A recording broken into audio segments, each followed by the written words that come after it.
दोस्तों नमस्कार, मैं हूं विनीता यादव और आप देख रहे हैं न्यूज नशा आदत हर खबर की। जब न्याय के मंदिर पर सवाल उठने लगे, जज कटघरों में खड़े होने लगे, तो कई बातें सामने निकल के आती हैं। यहाँ एक बड़ी तस्वीर सामने ये है कि एक जज कटघरे में खड़ा है और दूसरा बरी हो गया है। जी हाँ, भारतीय न्यायपालिका को लोकतंत्र का सबसे मजबूत स्तंभ माना जाता है, लेकिन जब उसी न्यायपालिका पर सवाल उठने लग जाते हैं, तो आम जनता का विश्वास डगमगाने लगता है। हाल ही में दो अलग घटनाओं ने इस स्तंभ को झकझोर कर रख दिया है। एक तरफ दिल्ली हाई कोर्ट के न्यायाधीश यशवंत वर्मा का मामला, जिनके घर से भारी मात्रा में नकदी बरामद हुई।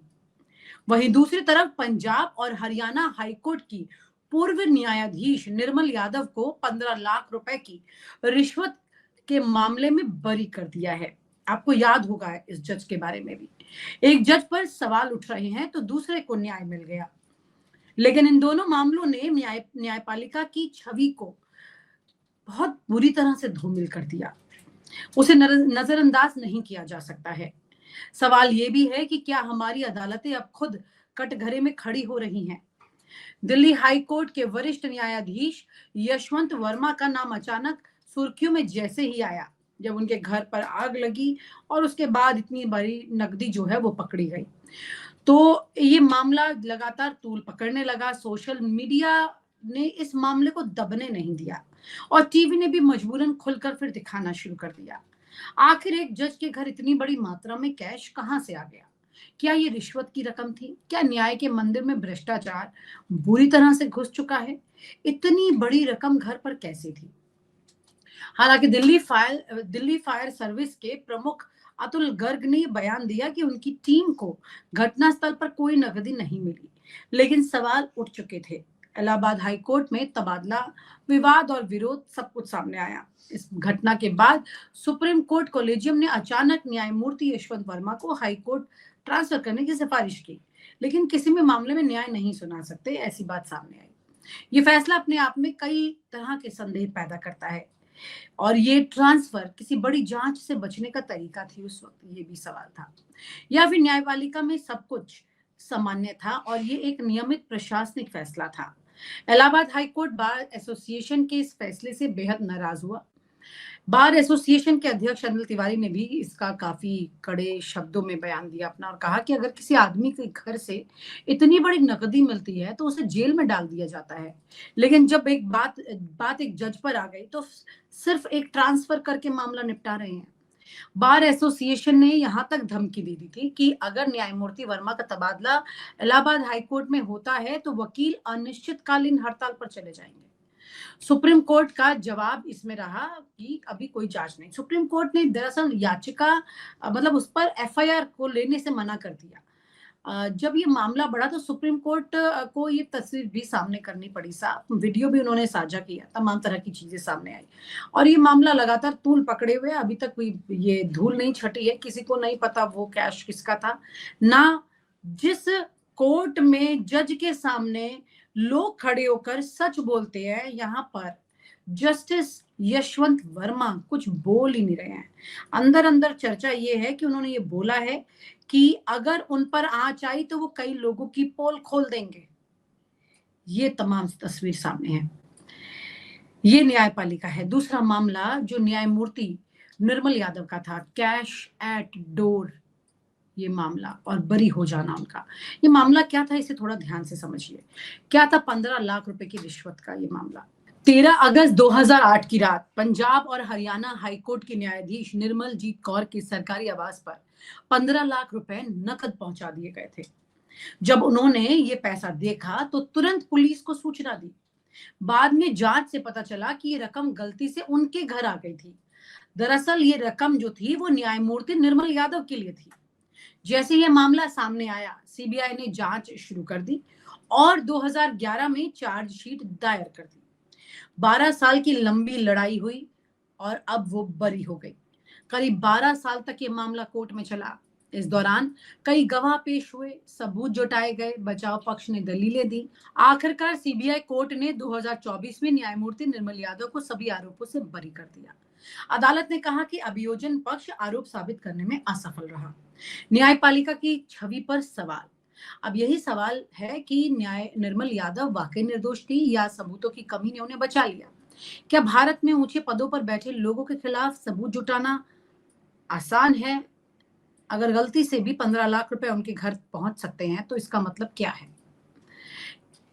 दरअसल जिस तरह की तस्वीरें सामने लगातार निकल के आ रही हैं और खुद एक अच्छी खासी लंबी फेहरिस्त है कई लॉयर्स की, कुछ जजेस की, जिन्होंने सवाल उठाए थे। आपको याद होगा ये पिछले साल की बात है जब ये कहा था और चिट्ठी लिखी थी उन्होंने सीजीआई, जो उस वक्त थे पूर्व सीजीआई डीवाई चंद्रचूड़, और ये कहा था कि दिन में जो जजेस हैं वो फैसले सुनाते हैं, रात में नेताओं से मिलते हैं। आपको याद होगा। अगर ये तस्वीर, सारे ताने बाने एक दूसरे से जुड़े हुए हैं, तो ये किन नेताओं के पैसे हैं, क्या है? इस पर एक और बड़ा खुलासा जो है वो वरिष्ठ पत्रकार दीपक शर्मा ने किया। उन्होंने एक ट्वीट किया और उस ट्वीट में उन्होंने एक जानकारी दी कि जस्टिस यशवंत वर्मा के पास जो पैसा आया वो दरअसल उसके तार जुड़ते जुड़ते जाते हैं एयरटेल तक। एयरटेल का एक मामला जो था वो लंबित चल रहा था और जस्टिस यशवंत वर्मा की कोर्ट में था। उसके बाद यहाँ पर ये इतनी बड़ी रकम का मिलना, 5,000 करोड़ से भी ज्यादा का फायदा इनकी जजमेंट के फैसले की वजह से एयरटेल को हो गया। अब आप ये अंदाजा लगाइए कि ऐसी परिस्थिति में इनके घर पर जो कैश मिला उसके तार अगर जुड़ रहे हैं तो उसका क्या मतलब है? ये तमाम तरह की घटनाएं जो हैं हमारे लोकतंत्र की परिस्थिति पर कई सवाल उठा रही हैं। सीजीआई संजीव खन्ना की परिस्थिति इस वक्त इसमें ऐसी दिखाई दे रही है कि वो फैसले ले भी रहे हैं और नहीं भी ले रहे हैं। तस्वीर उन्हें साफ करनी होगी। दरअसल फैसले ले रहे हैं ऐसे कि सुप्रीम कोर्ट द्वारा तुरंत इस घटना के सामने आने पर इस घटना पर एक्शन लेना, उनका ट्रांसफर करना, फिर उसके बाद में एक कदम पीछे हो जाना पूरी तरह से यूटर्न लेकर और सारी चीज से नकार देना, फिर उसके बाद दोबारा से वापस आना, सुप्रीम कोर्ट का वीडियो साझा कर देना, फिर उसके बाद में मामले पर कमेटी जो बनाई गई थी 3 जजेस की, उस कमेटी के बनने के बाद में और उनके घर पर दौरा करने के बाद में जब ये मामला कोर्ट में जाता तो ये मामले को कोर्ट में जाने से पहले ही एफआईआर की जो प्रक्रिया है इसमें उसी में मनाही कर दी गई है। तो ये क्या हो क्या रहा है? जस्टिस यशवंत वर्मा का नाम तो खूब खराब हो गया लेकिन उन पर आरोप साबित नहीं हो पा रहा है। अगर ये आरोप उन पर साबित नहीं हो पा रहा है तो जिस तालाब की वो बड़ी मछली हैं खुद, जिसमें वो एक एक चीज जानते हैं, जो उनका तालाब है, उसमें उनको किस तरह के अनकंफर्ट मिल सकते हैं, क्या दिक्कतें हो सकती हैं, ये आप बेहतर सोच सकते हैं। खैर, इन दोनों घटनाओं ने आम जनता को सोचने पर मजबूर कर दिया। यशवंत वर्मा का मामला, नकदी मिलने की खबर, अचानक तबादला, वकीलों का विरोध, फिर एफआईआर नहीं होना, तमाम बातें, और फिर जिस मामले का जिक्र मैंने आपको किया कि जिसकी वजह से एयरटेल से इनके तार जुड़े हुए दिखाई दे रहे हैं, वो भी एक बड़ी बात है। फिर दूसरा मामला निर्मल यादव का 15 लाख रुपए की रिश्वत का आरोप, 12 साल की सुनवाई, सबूतों के अभाव में बरी हो गई। न्यायपालिका के सामने चुनौती है, क्या जज भी कानून के समान रूप से जवाबदेह हैं? क्या इन जजेस को ऐसे पतले गली से निकल के रास्ते मिल जाने चाहिए? ये अपने आप में एक बड़ी चिंता का विषय है। यहाँ पर चिंता इस बात को लेकर के भी आ रही है कि आखिरकार जस्टिस यशवंत वर्मा भी क्या आने वाले वक्त में निर्मल यादव की तरह पूरी तरह से बरी हो जाएंगे?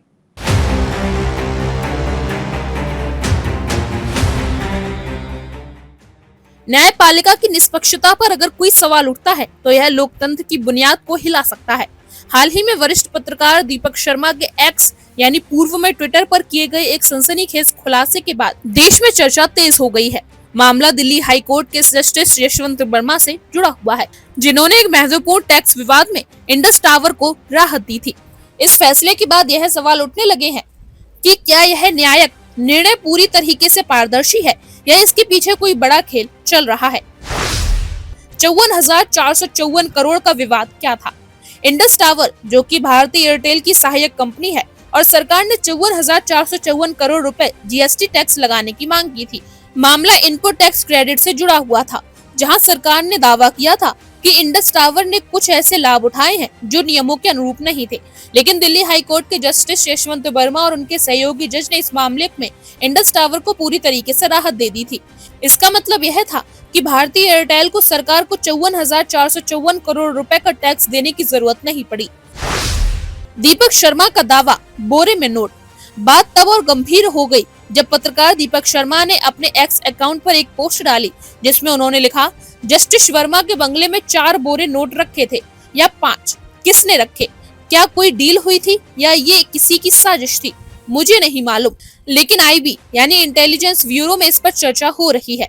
इस पोस्ट के बाद सोशल मीडिया पर तहलका मच गया था।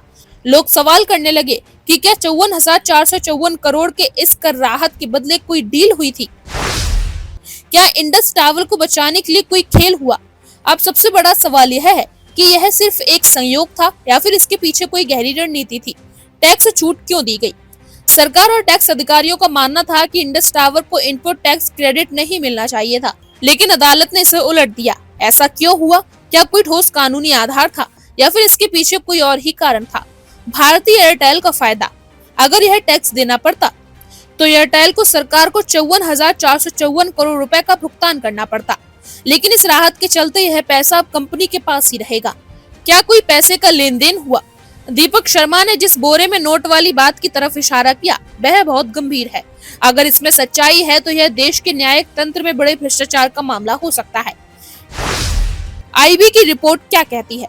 दीपक शर्मा की पोस्ट में एक और बड़ी बात थी। आईबी ने इस मुद्दे पर चर्चा हो रही है। अब सवाल यह उठता है कि यह केवल अफवाह है या फिर खुफिया एजेंसियों के पास इस मामले से जुड़ी कोई ठोस जानकारी है। अगर खुफिया एजेंसियां इस बात पर नजर रख रही हैं, तो इसका मतलब यह है कि मामला गंभीर है। अगर सरकार इस पर कार्रवाई नहीं करती है, तो इससे न्यायपालिका की साख को नुकसान हो सकता है। कानूनी विशेषज्ञ क्या कहते हैं? कुछ वरिष्ठ वकीलों का कहना है कि फैसला कानूनी प्रक्रिया के तहत हुआ होगा। अगर कोई सबूत है तो इसमें लेन देन हुआ है तो जांच होनी चाहिए। टैक्स मामलों में बड़ी कंपनियों को राहत मिलना आम बात है, लेकिन इस बार मामला अलग है क्योंकि पत्रकार और खुफिया एजेंसियों का ध्यान इस पर है। मोदी सरकार की चुप्पी क्या इशारा कर रही है? इस पूरे मामले पर मोदी सरकार ने अभी कोई भी आधिकारिक प्रतिक्रिया नहीं दी है। क्या सरकार इस मुद्दे को दबाने की कोशिश कर रही है? क्या सरकार ने जस्टिस वर्मा पर भरोसा जताया है या फिर सरकार भी चाहती है कि इस मामले की जांच हो? सोशल मीडिया पर क्या चल रहा है? कुछ लोग कह रहे हैं कि न्यायपालिका पर हमला करने की साजिश है। कुछ लोग मानते हैं कि इस मामले में निष्पक्ष जांच होनी चाहिए। कुछ लोग पूछ रहे हैं, अगर सच में बोरे में पैसे रखे थे तो सरकार क्या कर रही है? अब आगे क्या होगा? इस केस में 3 संभावनाएं बनती हैं। अगर कोई ठोस सबूत नहीं मिलता है तो मामला धीरे धीरे ठंडा पड़ जाएगा। अगर सरकार इस पर संज्ञान लेती है तो जस्टिस वर्मा की भूमिका की जांच हो सकती है। अगर यह मुद्दा राजनीतिक रूप से बड़ा बन गया तो विपक्ष इसे एक बड़ा हथियार बना सकता है। क्या सच्चाई कभी सामने आएगी? 54,454 करोड़ रुपए का यह मामला सिर्फ एक टैक्स विवाद नहीं रह गया है। यह सवाल बन चुका है कि भारत की न्यायिक व्यवस्था कितनी पारदर्शी है। अगर इसमें कोई गड़बड़ी हुई है तो यह भारत की लोकतांत्रिक संस्थानों के लिए खतरे की घंटी हो सकती है। अब देखना यह होगा कि सरकार, अदालत और जांच एजेंसियां इस पर क्या कदम उठाती हैं। आपका क्या मानना है? क्या इस मामले में जांच होनी चाहिए? क्या यह सच में एक बड़ा घोटाला है? हमें कमेंट्स में जरूर बताएं। और आप हमसे जुड़े रहने के लिए सब्सक्राइब करें YouTube पर, फॉलो करें Twitter पर और लाइक करें Facebook पर। और ज्यादा जानकारी के लिए आपको टाइप करना होगा सिर्फ न्यूज़ नशा।